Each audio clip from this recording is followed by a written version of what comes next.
Hey everybody, Professor Snart checking in as we just have finished up submitting our first essay. It's Tuesday morning when I'm recording this, so I'm in the process of grading them. So be sure to look for not just the number grade that you get back, but also any comments that I've provided.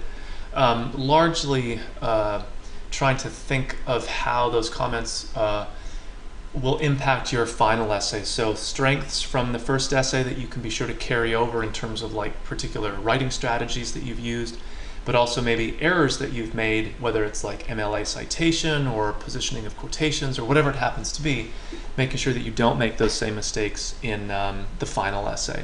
So the point value for the final essay again goes up. It's sort of like the most important thing that we do in the course. But like I've tried to say before, everything that I'm looking for is conceptually stuff we've covered in the class and is, following models that are provided like in our MLA citation.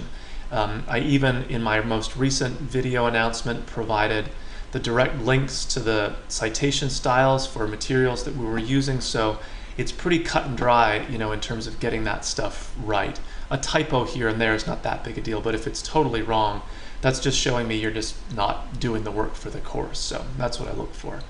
Okay, so into our units. Actually, let's take a quick look at our due dates before we go to our units.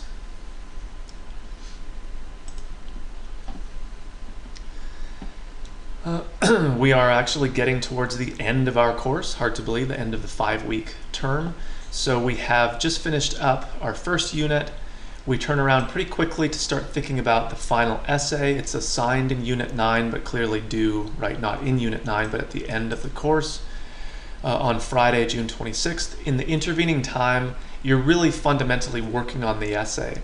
There's assignments to do like brief discussion boards and that kind of thing, all having to do with that final assignment though, developing a topic, finding research sources.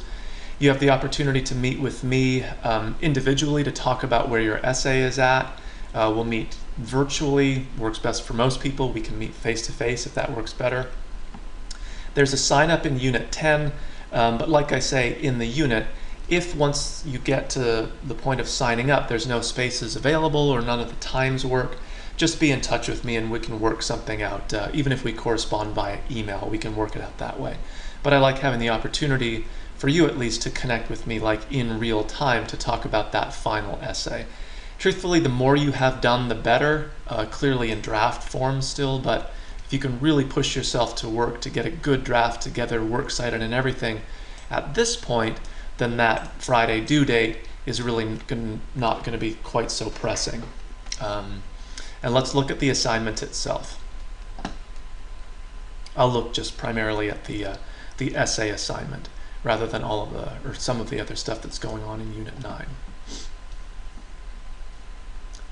So the reading here is Death of a Salesman, pretty common play. There's lots of good research about it. There's a good movie version which you can watch in Blackboard itself or just by following the link here. And while I want you to use the text to cite for your essay, it's clearly meant to be seen. So it can be confusing to read, but if you watch it, it's really quite clear what's happening, what's going on. So the assignment, it's not some 20-page paper all of a sudden, it's 5 to 6 pages, 3 appropriate and relevant secondary sources, probably database things for most people, and then the topic, you're developing your own, but it's a comparison essay. So you're taking something that we've looked at for our class or something from our textbook, kind of the official quote-unquote literature, as one of your primary texts and comparing it to something else. It could be something else from our book, or it could be something else entirely, like a movie or a TV show, or a piece of music, or another famous literary work. But you're showing the comparison between maybe a particular character type, a theme or idea, a character relationship. There's lots of ways to bring these two things together.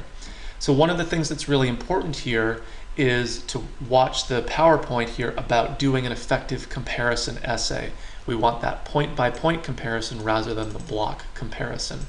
And you'll notice the discussion board here in Unit 9 is just asking you for some tentative topic ideas. You're not locked into this by any means, but I want to almost force you to get the ball rolling as far as like what are some potential topic ideas.